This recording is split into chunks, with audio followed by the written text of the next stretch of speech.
Okay, good afternoon. I am Anto Budiardjo. Welcome to Monday Live. This is something that we do every Monday afternoon as we try and figure out what the future holds for commercial buildings. So, in case you're wondering who we are, our profiles are listed on mondaylive.org. So head over there and find all our profiles or links to our profiles.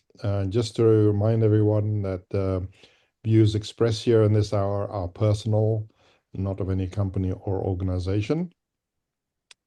And as always, let's make it as interactive as possible with chit chat on the Zoom chat that we have here. And if you want any of the information that's available on this slide deck, it is also on the homepage of mondaylive.org.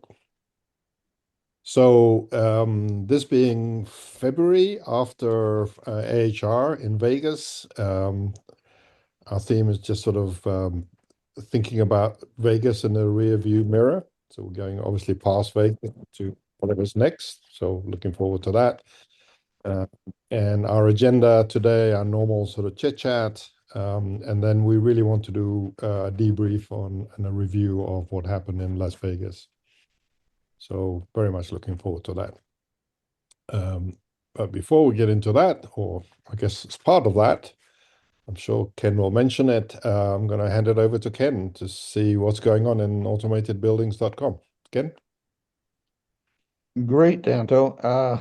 It's unfortunate that you missed it because it was definitely a party and a party of change. I think change was in the air and everybody was talking, and it was just the dynamics and stuff were just amazing. So what just happened in Vegas, I think, is probably the theme that we're all going to have to chat about.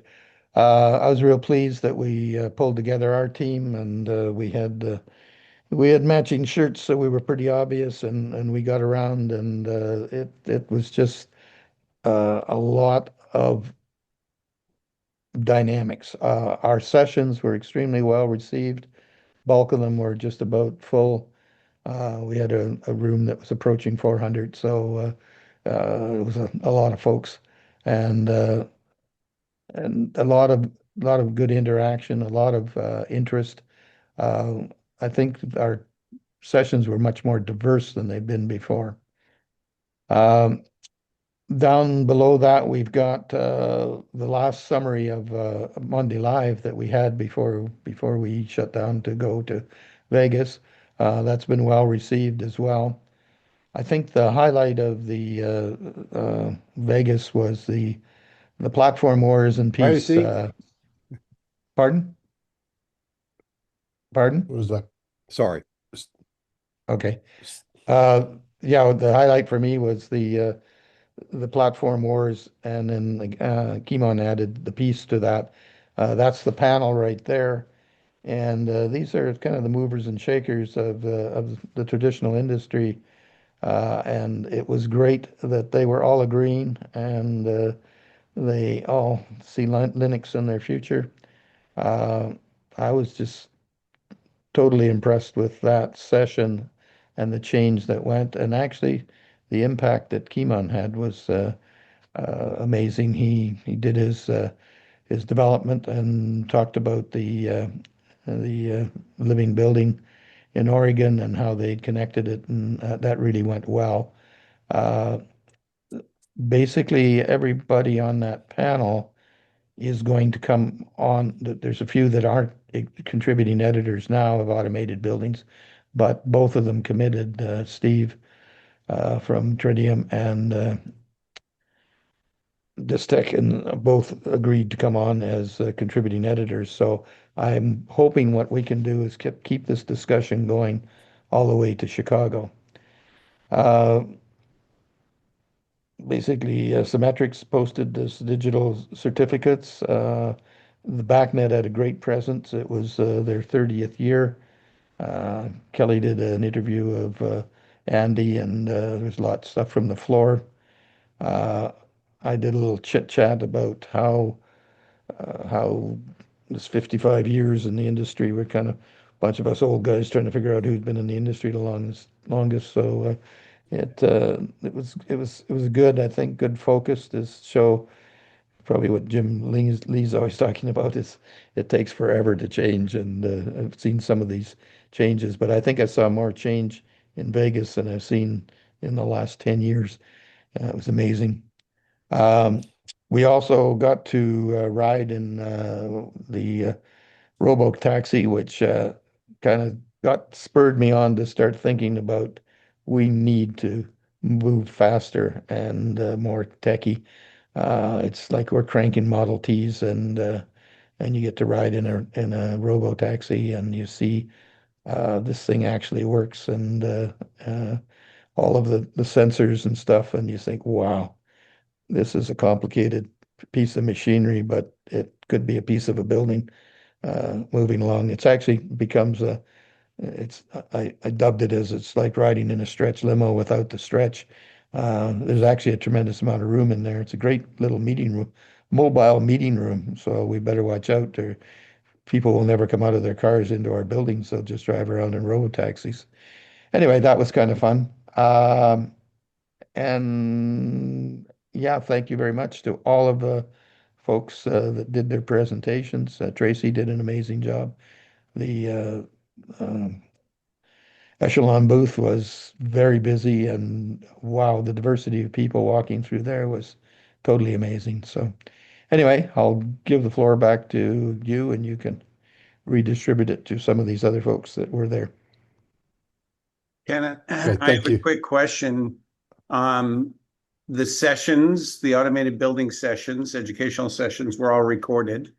I know Correct. you were planning on getting those up online at some point. What's Yeah, a I think we're probably about a couple of weeks, I would think, is couple of to get weeks? them all based together.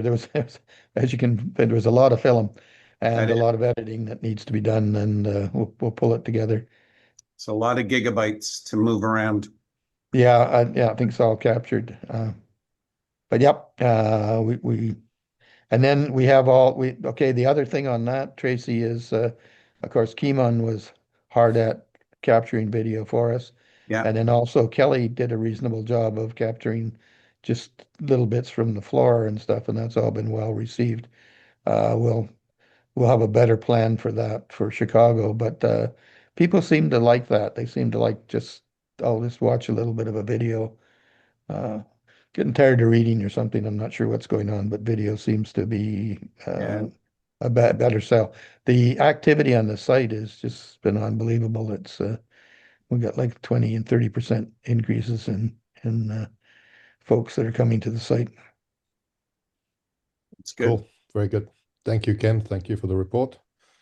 Um, Rick, update from you? Sure. First of all, you can go to the next slide. I think I updated this. Oh, there it is. Um, so we finally got a new slide to be able to talk about the working groups, and this the presence at AHR and C4SB's intention of moving the working groups forward, or at least the attention to the working groups and the work of the working groups and the ability for the working group leaders to be able to network and talk about what's happening in the different working groups. It was all chaotic and wonderful. We had opportunities for each of the working group leaders to do a recorded presentation. We tried to have scheduled presentations, but the way that the show floor set up and the chaos of kind of going back and forth to different presentations just set up easier for us to have individuals do just individual recorded presentations. And we're going to summarize those and make some of that video available. But more importantly, I think, was that the visibility of or the role that C4SB can play in the industry as it rapidly wakes up to the need for AI, or rapidly wakes up to the need for interoperability, the role that C4SB can and intends to play. Um, I don't know. It was kind of it was all real positive. It was very nice confirmation of the fact that the working groups are being recognized, and the the particular work of the working groups is being seen as relevant. And whether it's the cybersecurity or the LAN or the BACnet Cloud Collective or the Cloud BIM or the Asset Leadership Network. I mean, every one of the different working groups was being recognized as useful and pertinent and important to what's going on in the industry. So that was really a good feeling, or a good reception. Also had just a ton of conversations about maybe some additional working groups or projects under C4SB, and there was a little piece of this. I'll add it to the next one of like, to be continued. The working groups that have evolved from 2022 to now 2026 has been pretty impressive. But more impressive is the attention that we're getting and the interest in doing things like, the IFCs to RDF to the 231 sequences work, UDMI, even audiovisual as potentially a working group under C4SB, and how that plays in. And of course, NESM and a few other groups that are interested in participating under C4SB. So got a lot of progress we were able to talk about, a lot of good fit that we were able to get feedback about, and then get some really interesting feedback about new directions to go in addition to what we're already doing. And so overall, it was really great timing to get great feedback and networking. And by the way, we had some fun at some dinners too, and it's a little bit of outings along the way. Thank you. Rick, I think there's some other groups too that could end up being collaborative, if not entirely a working group. I don't know if there's a place for that, but I'm thinking of like OpenADR. They want to do their thing, but at the same time, their vision and outcomes that they're looking for are very consistent with what C4SB is doing. Yep. So there should be some cooperation, right? So yeah, and in fact, what they down on the bottom left of this slide where it shows EcoPort, that is a OpenADR effort, and we happen to be highlighting it in some of the projects we're doing. So it's not really well defined or mapped out. How does EcoPort, is that our project? No, it's OpenADR's project, but we are demonstrating it as being something that's really a great example of open governance that is an important part of what we're doing here at C4SB. So yeah, that collaboration between existing other organizations, and that's what we're doing with ASHRAE, with the BACnet Cloud Collective, with BACnet organization, is we're not taking over BACnet. We're collaborating with ASHRAE and the BACnet committee to do something that is very specific. So those kinds of collaborations, I think, are going to be a big part of what we do as we go, through this next year. right. I mean, even the Lawnmark booth with OpenADR and Lawnmark and NESM and all of the C4SB all in the same booth, sharing a common set of goals and visions, I think is very illustrative of what we're talking about. Rick, there was a question from the chat as to how to join C4SB and get involved. Do you want me to take that right now, or how we doing on time-wise, Anto? We should move on. I think Rick at c4sb.org is the answer to that. But it's easy. Easy is the answer. Yep. Good. Shoot me an email. Thank you. Thanks, Rick. So some of us didn't get to go to Las Vegas because we had to stay home for personal matters I won't go into. So I spent last week thinking about AI, and just to warm us up, I'm bringing this article. This is an article in Nature. I think a lot of us are trying to sort of figure out where this AI is going and how fast it's going, and trying to compare AI with humans and all that kind of stuff. Well, according to Nature, this sort of research that they've done, they they argue that AI is already there in terms of human level intelligence. All right, so you can argue it one way or the other, it doesn't really matter, but this is nature, the people who obviously think about nature, and this is their conclusion. So I thought that was interesting just to get the week going. What's going on the AI side of things.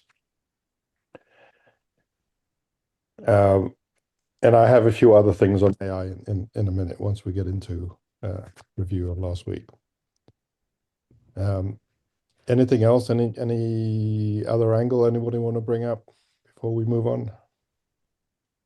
Actually, yeah, Anto, I thought since you brought up the AI topic, I think at AHR and ASHRAE, AI obviously is putting pressure, or it's another angle on the industry that's pushing for development. And we saw that at the BACnet opening party as well, too, when Jim was talking about the pace of change and how long it used to take to develop standards. And now we just want to get to the damn data. If we get to the data, we can do things with it. So I think that dynamic of the technology pushing for change faster, there's really no choice. It was kind of put like that in many sessions, including the wars, when there's no choice right now to kind of wait and see how it turns out. It's time to start using it. And if anything, that alone is a reason to be interested in what AI to all this. On the other angle, I see a lot of the established players trying to slow it down. So they're saying, well, all this stuff is complex. In fact, at Platforms, we had a discussion about digital twins and BIM and what we did with the PAE building. And then what I did also with Facile, which we did a development with Facile in a week to kind of show the connectivity that you can do it quickly if you can get to the data. And right after I talked about that, somebody stood up, I won't say who, and they said, well, digital twins are difficult, BIM is difficult, all this stuff is complex, it's going to take many years. And I say, no, it's not. If you start simple, start doing it right now. If you're slow walking it to slow it down, you're going to hold the industry back. So it's kind of that interesting dynamic developing over and over again. Yeah. Indeed. By 1.17 to turn into dollars. Okay, Steve, I'm muting Steve. Sorry. Okay. If there's nothing else, let's move on then. So, post Vegas. So as I mentioned, I didn't go to Vegas, and I spent the whole week thinking about AI.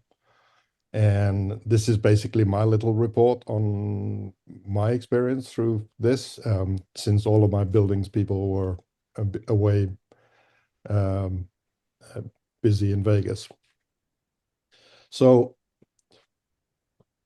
the big thing that I got out of last week, the most sort of important thing is actually this, and it's I have to do it as bullet points because I think AI is getting to the point where it is actually changing things and changing the economics of pretty much everything. And here, this is kind of my argument, right? We know about the massive spends that the hyperscalers are laying down right now on data centers. Google, another 175 billion, and all of the other basically in the similar. So we're talking about trillions of dollars going into CapEx, into building this infrastructure. All right. And there's a lot of talk about this being a bubble. And I am convinced that this is not a bubble. And one of the reasons why I'm very convinced that it's not a bubble is that I and I think most of us lived through the last bubble. Anno, you and I lived through the last bubble. We were working in Carrollton in Dallas, right? And I remember very, very clearly across the road from our office, Webvan stood up its local distribution center for the Dallas Fort Worth area.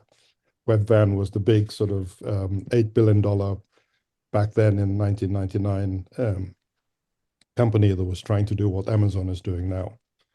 So there was this big warehouse. All of a sudden, it was there. A couple of months later, 200, 300 trucks, vans came, all looking the same, all looking very pretty. They're all parked there in the parking lot, right? And so we were trying to figure out what's going on, and we had learned this Webvan, we learned what it's supposed to do. The problem was, months later, the vans never moved.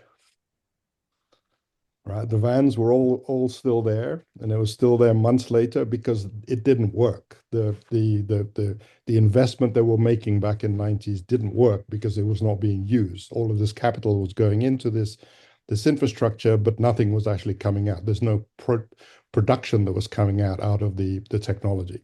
That's why, and the same with all the dark fibers that was being put in all around the world, it remained dark, and that's essentially why the dot-com bubble busted, because the investment was going into stuff that was not being used. They're being used now, 20 years later, where it's like too much too early or too much too soon, right? That is completely different to what we are seeing right now.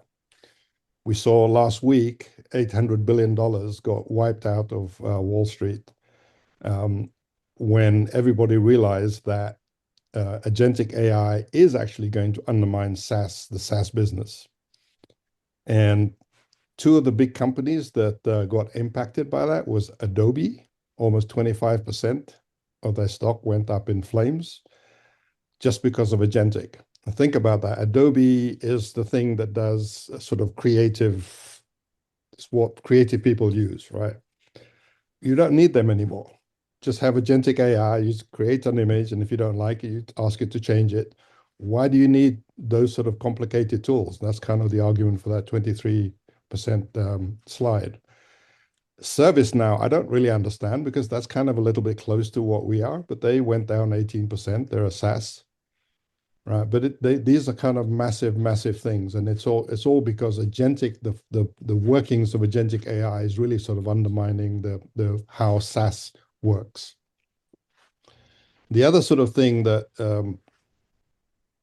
I became sort of I sort of start realizing in the real sense is that chat is really Microsoft called it Copilot, and it's really a great name because that's what it is. It's helping you. It's sort of sitting there on your side helping you. That is all changing. That is all changing through agentic, and it's all changing to be replacement. I'm not going to get a co-pilot helping me. I'm going to get something to effectively replace me or replace a person that I would hire. That's really the power of agentic, starting to go into that sort of model. Right. So that's another sort of element, a thing that sort of came across last week that's impacting a lot of things. And this whole notion of data centers in space is not crazy. If you look at the numbers, it's definitely going to happen. And the real sort of really important thing out of all of this is happening at the rate of somewhere around 10x per year. So Moore's law, if you recall, was twice every 18 months. What's happening in the AI space now is 10 times improvement every 12 months. So think about that. AI is going to be 10 times better than it is today by the time we get to Chicago next year. And it's going to be 100 times better than today by the time we get to AHR in Orlando 2 years from now. And 1,000 times better when we get to the AHR after that, 3 years from now. That is a scale of a sort of improvement that none of us has ever seen. Substantiated by what, Anto? Who says that it's 10x? Substantiated purely by the amount of silicon that's either being put into the ground with data centers or being manufactured in the pipeline of NVIDIA and the other players. So this is not sort of projection, sort of crazy sort of speculation. This is what is actually happening. Right. A lot of people talk about in terms of hardware investment, but not necessarily in terms of technology development for AI, although that's probably an axis as well. Yeah. So then power, like Moore's law. it's the fundamental capacity of AI is what we're talking about here. And you're obviously right, Jim. There's all sorts of tools and other things that need to come in support, but the fundamentals are this sort of rate. A lot of the politicians, and I know Rick does talk about abundance sort of era that we're going into. This is really what this is all about. And this is the other way of thinking about it is this is hyper deflation, because $100 in human labor in 2023, a few years back, is now basically worth 1 penny in compute. Head on. Oh, It's worth digging into the question that Jim brought up, I believe, is like, this isn't just, we're not saying 100 times the number of servers. It is describing 100 times the capability of the compute itself. So the architecture of compute is fundamentally radically changing. And that's before you get into quantum, I guess. But it's not just that there's going to be 100 times the amount of square feet of the data centers. There's a keynote that Jensen Huang from NVIDIA just did a couple of days ago, or at least I saw it, and he's describing the compute architectures that are coming online that are allowing for that, dramatically different type of processing, and simple as that. So it's square feet of not servers, but processing. Oh, that's a really key thing too, is this isn't about what you used to do with server farms. This is processor farms. Really important to point out. That's significantly different than what we used to do with data centers. It's not a data center anymore. It's a compute center. You gotta get that, gotta rationalize that. It's a completely different world now, of what we're building, and the capacity and the capability of that compute is staggering, and that's what Anto is articulating here. Okay, so that's on the compute center, on the data center side of things, right? But that's not the only place where things are happening, because at the edge, we are starting to see open source Malts, which is a nickname that the geeks have decided to call agents.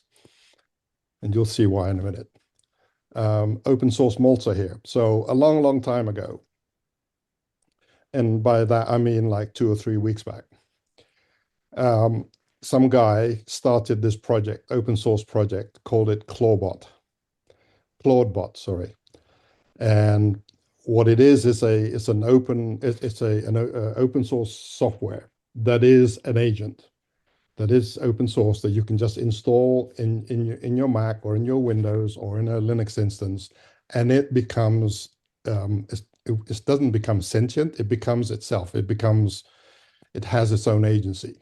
It is its own thing, right? And if I were to install it in my Mac, it would basically be me. It would have all the rights I have. It will be able to read all my emails, write my emails, use my browser, do anything that I would want to do on my computer. That's what this thing does, right? They don't suggest you do that because there are no guardrails, right? So there's nothing stopping this bot from actually taking over my Mac to buy, I don't know, 1 million something that's useless, or spending or wasting all my money. But it really takes my all of my credentials and be able to use it, right? So you have to be really careful. Anyway, so as I said, he started this guy Peter a few weeks back. He then immediately got sued by Anthropic, who has a platform called Claude. They thought that the name was too close to their trademark, so they changed it, and they changed it to Maltbot. because Malt is a nickname, as I was mentioning earlier. And they didn't like that, or they go sue it again, and they finally changed it to a thing called OpenClaw. This is the final name. This is what you'll hear as being the first open source agent that you can easily install. And I'm in the process of experimenting with it over the next couple of weeks. And it just sits there 24/7 being you. It will reply emails and do whatever. And it's created by this guy, Steven Steinberger. And what's really sort of weird about all of this, Peter Steinberger obviously created this from the very beginning, but he then used it to create the rest of it.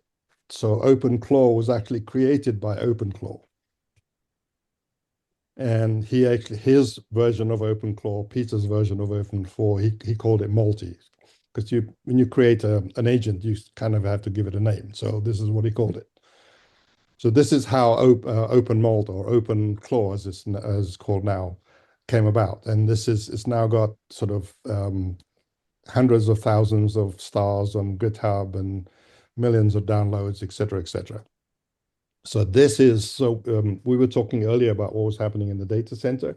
This is what's going to happen on the edge.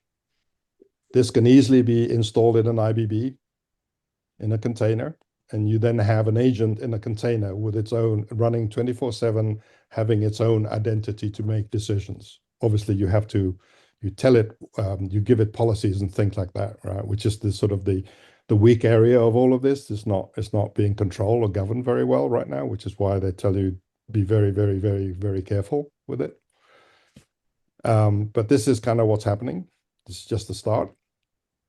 So hardworking these malts are. So then sort of begs the question, what do they do to relax? Sorry, Anto, just quickly before you go there, if you haven't seen it, so Anthropic Claude has also released what they call Claude Cowork.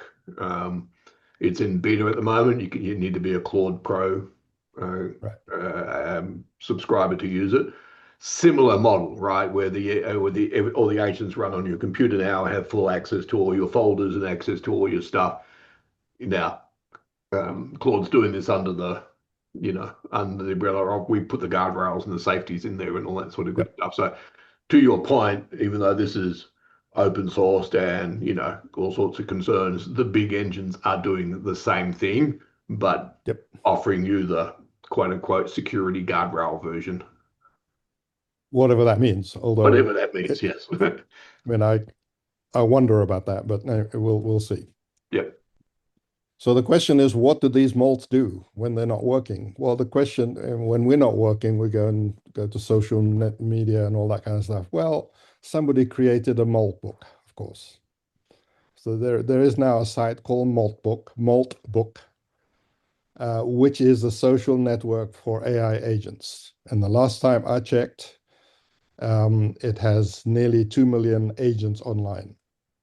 Humans are not permitted to be a member of this. If you're human, you can actually get an account, and all you can do is just watch, but you can't actually do anything in this social network. And when you actually go to it and start to read some of the stuff the agents are saying, it starts to get really bizarro. Read this.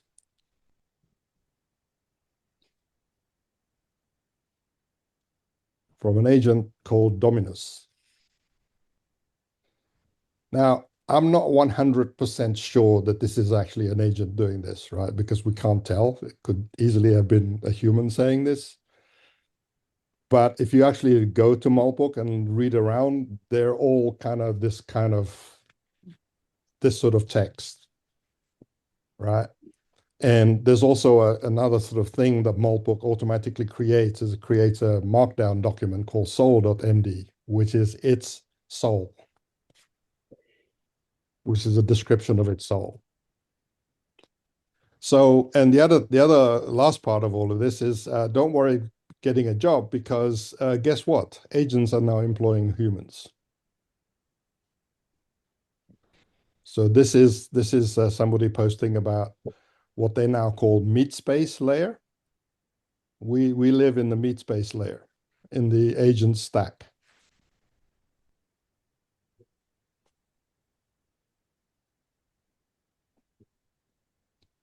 So that's kind of my last week's journey, and I'll stop here just with this chart.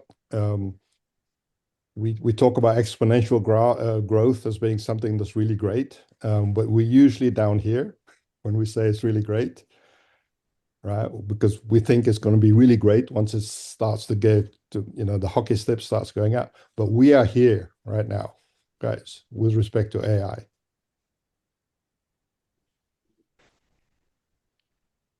So that's all I have.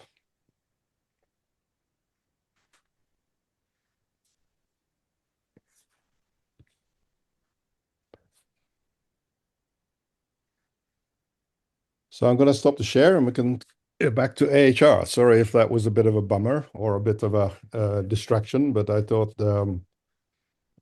be good for us to realize what's going on in the whole world. Anto, I really appreciate the work you put into this. It is quite sobering in a way. Eye-opening, yeah. Yeah, and eye-opening. Were there any insights that you gained with regard to how the political structure that exists, all the various governments, not just US, are to what degree are they aware of this? To what degree are they potentially responding to it? Because it has very broad implications Yes, it does. in that regard. Yeah, I listen to a lot of seminars and podcasts and stuff, and a lot of the people I listen to were people who were sort of working with various government sort of level entities. And my read of this is that this is sort of multi-trillion dollars going in as capex every year. And it's sort of so big that it's sort of rolling over sort of any sort of minor geopolitical discourse, sort of becoming the dominant thing.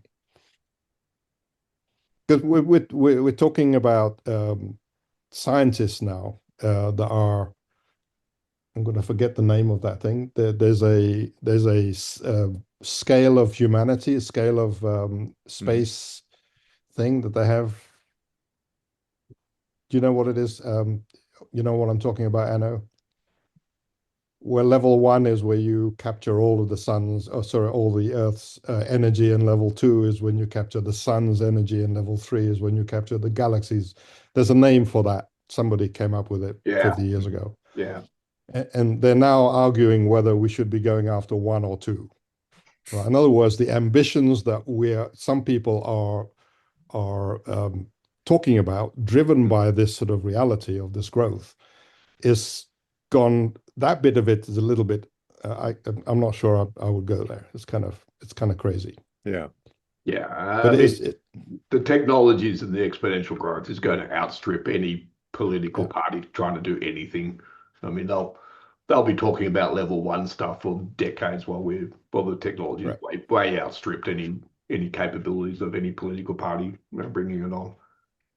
You look even on if you guys have seen what Tesla announced the other week, right, is that they're going to stop all production of the Model S and the Cybertruck and the X, and focusing those factories 100% onto their robots and AI.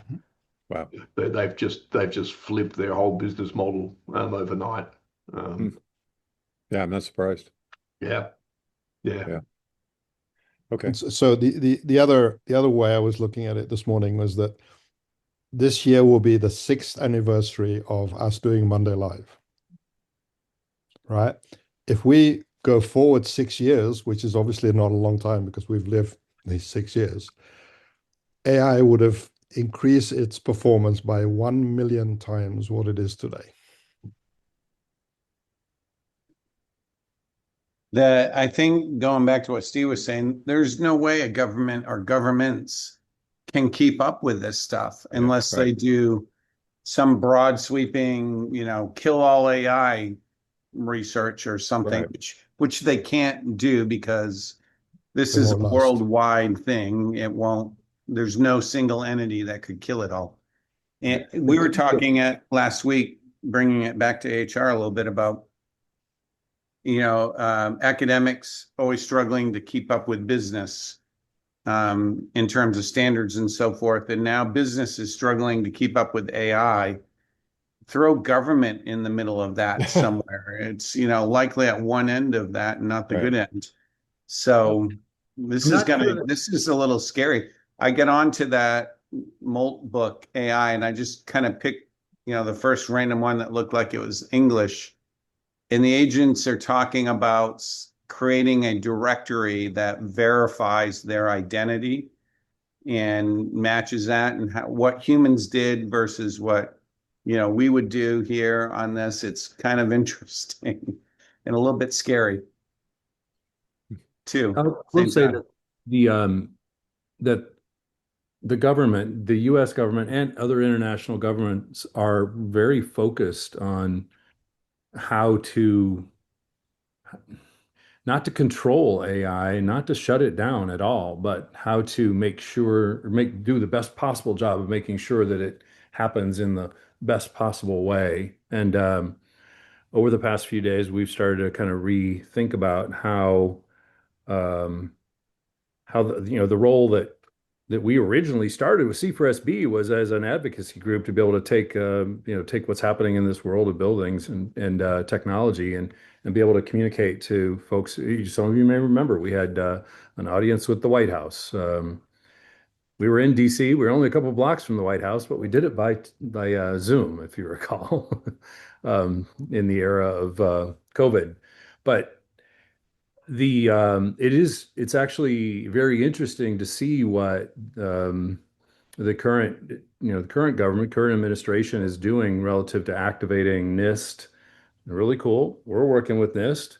They're saying that NIST, which is Department of Commerce, should actually be very involved in making sure that AI is, as rapidly as it's going, that it's um, happening as positive and as open and transparent a way as possible. And I've never seen the word open used more than in the description of what the government is saying should be governing principles of how AI rolls out. And I think that we have an opportunity, especially in seeing everything that happened just at AHR and all the conversations around standards and all the conversations around getting our act together for AI. I think we can, and we intend to, over the next few days, be able to kind of put our hand up and say to policymakers, hey, here we are getting our act together around um, how data is organized and how data is used and the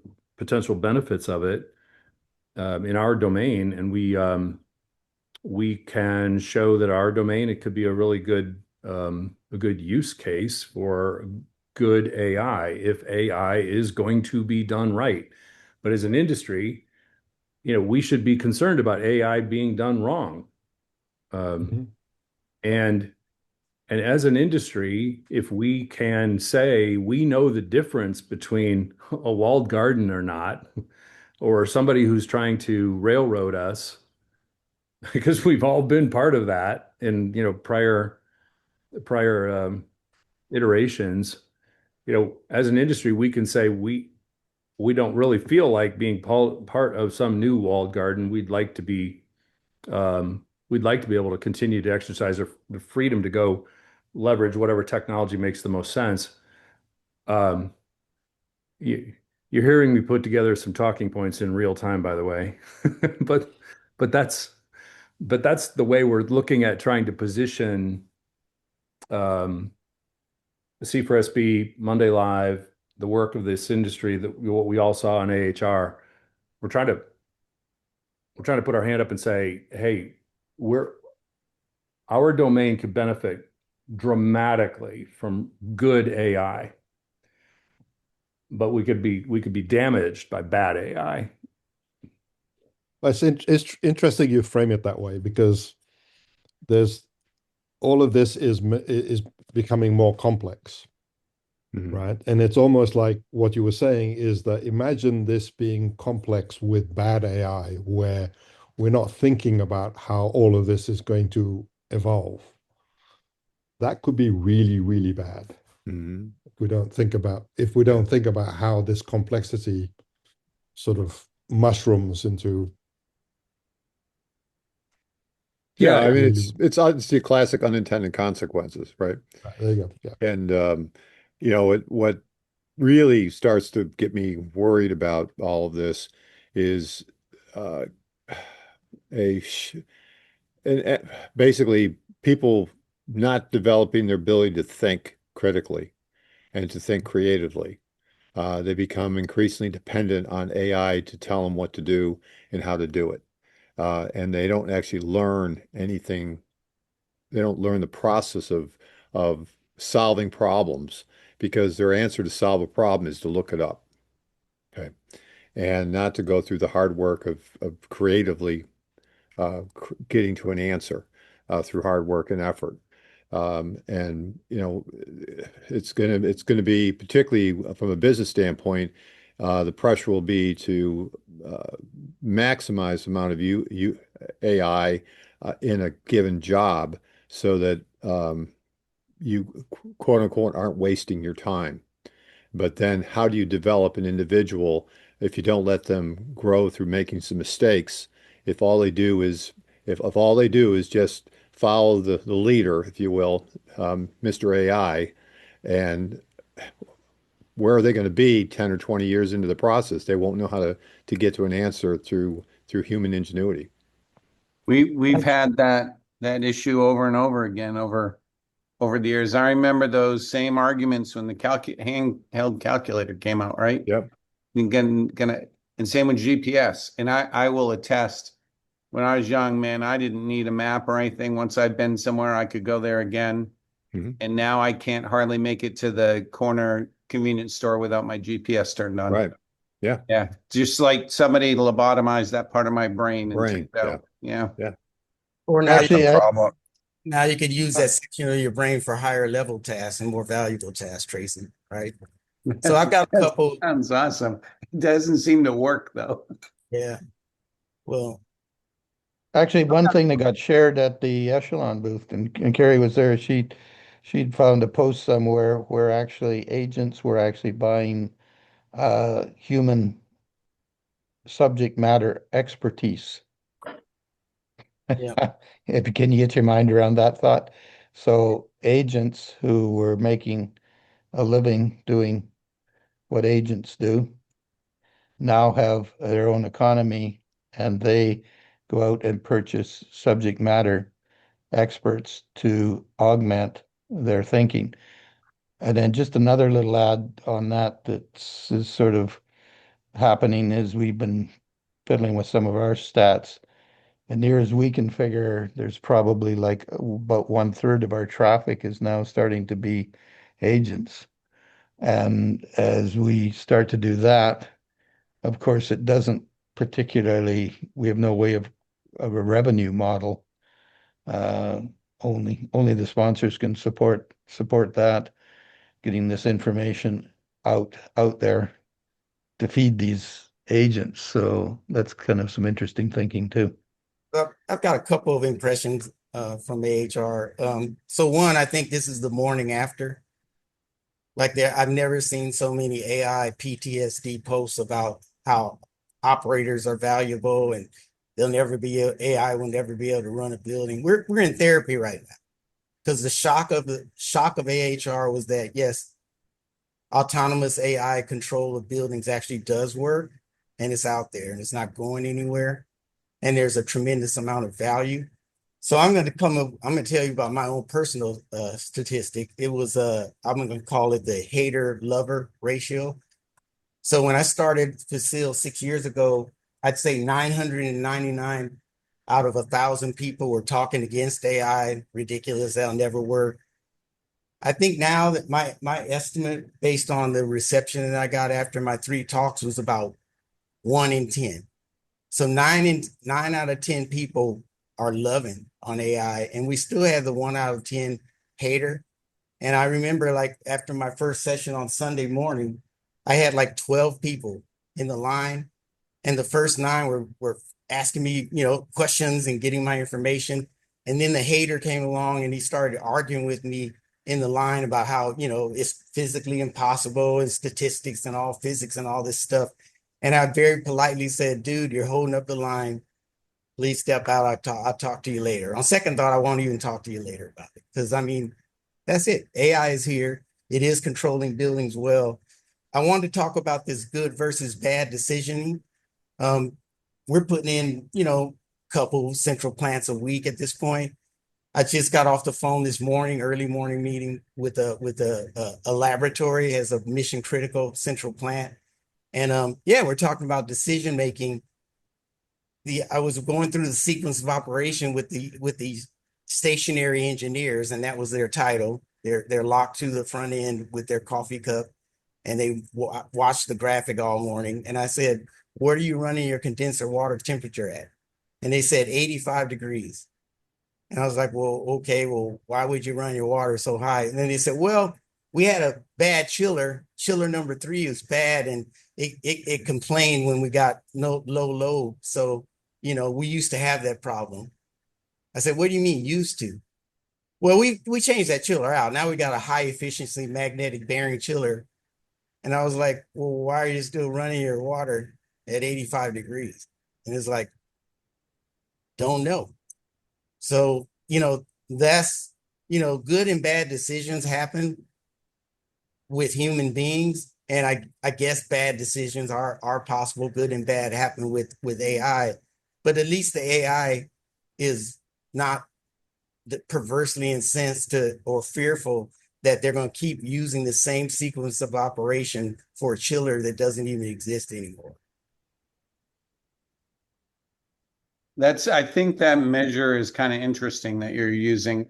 When I first started going out and doing educational sessions about smart buildings back in the, say, mid 90s, late 90s, I would always ask the question at the beginning, show of hands, how many of you are connecting buildings to the internet?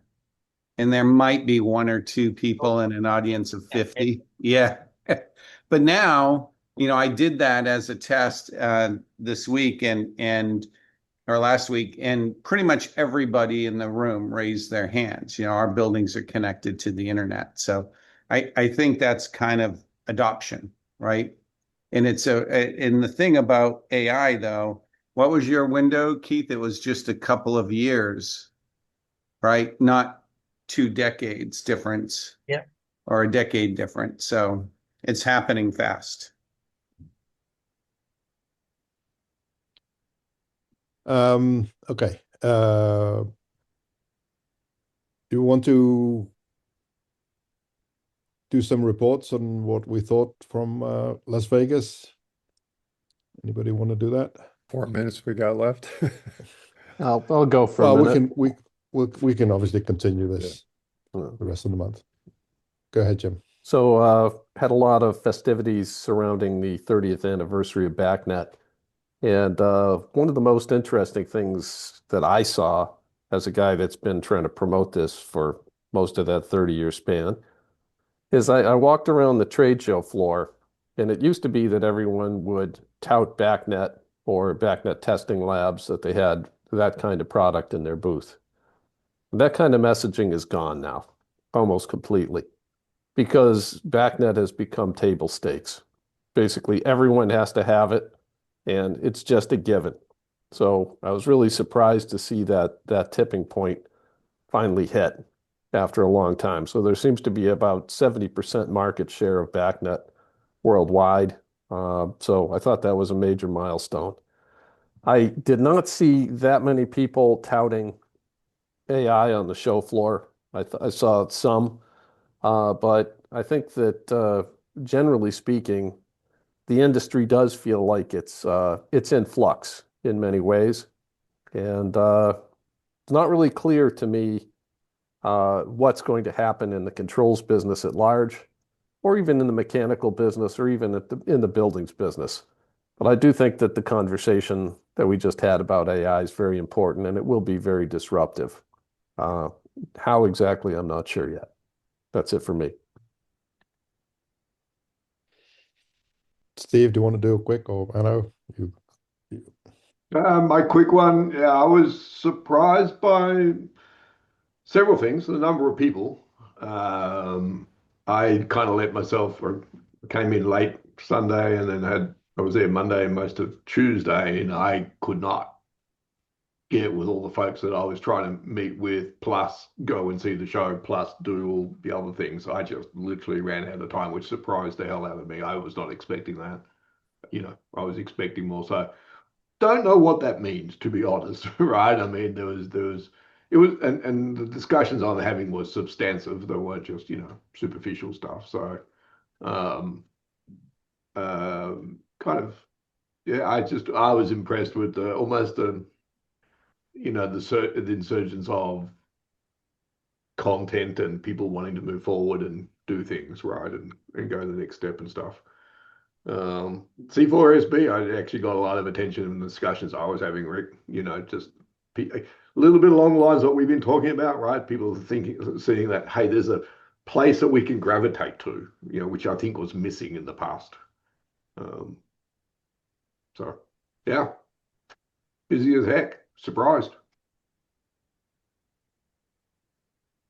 Okay, I'll jump in. So, picking up on Anto, yeah, busy. Monday and Tuesday were kind of overwhelming for us, and I spent virtually all my time associated with the business I represent as a controller, and I think for us this was a terrific show in the sense that we're not just a new kid on the block anymore. I would say better than 50% of the people who came to our booth already knew of us and were there to get updated on what we were doing.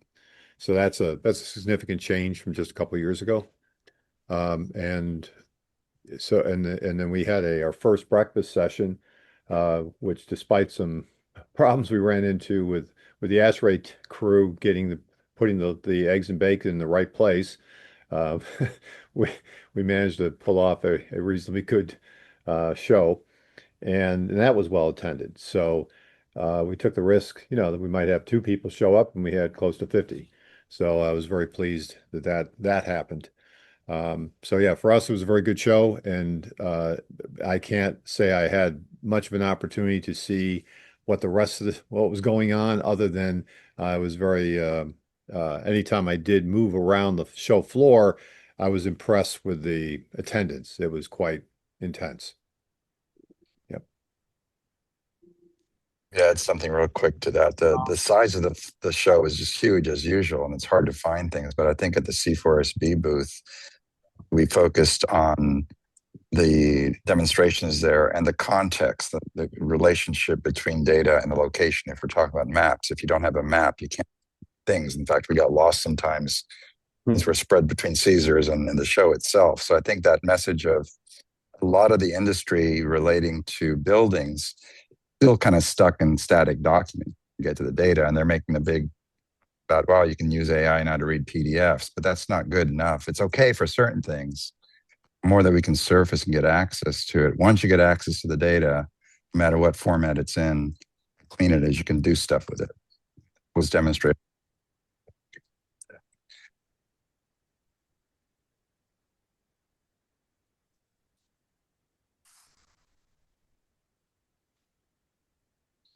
Anyone else want to chime in something briefly? Because we're really at the end of the Sure, top I'll of the go hour just now. quickly. First of all, thanks to everyone who helped with the Yeah. Landmark booth. I really appreciate that, and the educational sessions. And thanks, Ken, again for inviting me to be a part of the automated buildings sessions. Those seem to be a just tremendous success as always. So I appreciate that. Thank you. I concur with I think Rick was saying earlier that the message from open interoperable is getting louder and louder. out there and very consistent with a lot of the stuff that we talk about on here, of course. And I was hearing it from people not within our inner circle here, which was a good thing. The fact that the sessions that talked about that seemed to have pretty good attendance, I thought that was pretty good. It was clear to Rick and I that we need to get the word out more about C4SB and IBB and so forth to more people. Those are a couple of the sessions that had a lower attendance, although some important people in those sessions, though, too, I think.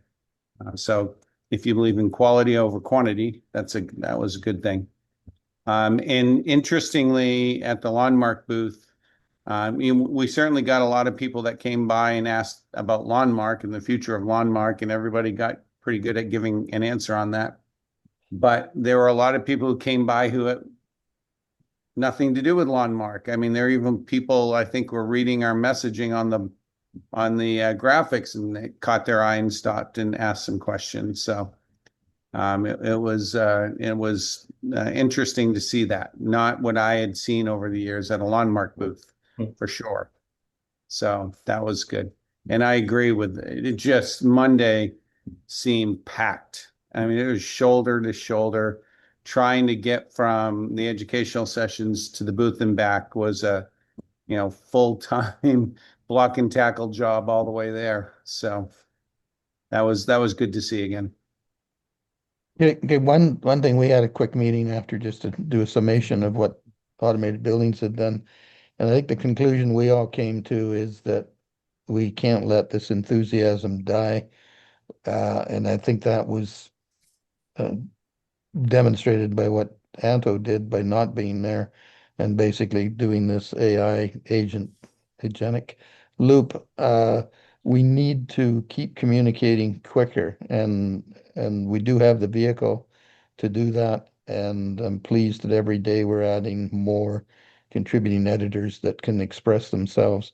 And I think we just have to keep that dialogue going. So when we get to Chicago, we kind of got, like, rather than sort of going away, what we're doing is we're falling into old school where we don't do anything for a year and then we come back and have a blitz like this. We've got to keep talking. Monday Live is important. You guys posting stuff is important. The interest in automated buildings is rapidly increasing, and we have to just keep the momentum going and keep the discussions going, keep you guys all talking to each other. So when we get to Chicago, we're at least somewhere close to trying to follow this exponential change that is occurring. So it's all about communications. I'm always beating you guys up and always giving Rick a hard time. And actually, even C4SB is getting some information out there. We got all kinds of. We have an editor now from C4SB. So in fact, maybe even two of them. So I think we've got this situation that we have a thought in our head. We can actually get it out, share it with our peers here, and get some dialogue going. We can actually do that. I don't know if it's the risk we're at in the fact that the agents are picking this off. I'm not sure whether that's good news or bad news, but I think it's good news that you get your ideas, your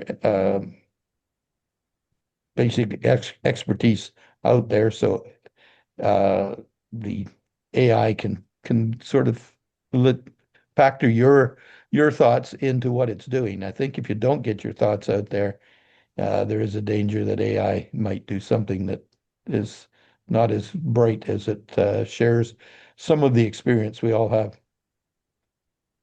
Agents are audience too. Yes. Yeah, that's an interesting one. They're not quite people. Yeah, when do we start inviting agents to attend and listen into our sessions? Soon. They're Anyway, we here. should wrap this. So the aim is for next AHR to be 10 times better than this one. No problem. Okay. Very good. That's a nice challenge. All right, guys. Thank you. Thank y'all. Bye. Bye. Bye.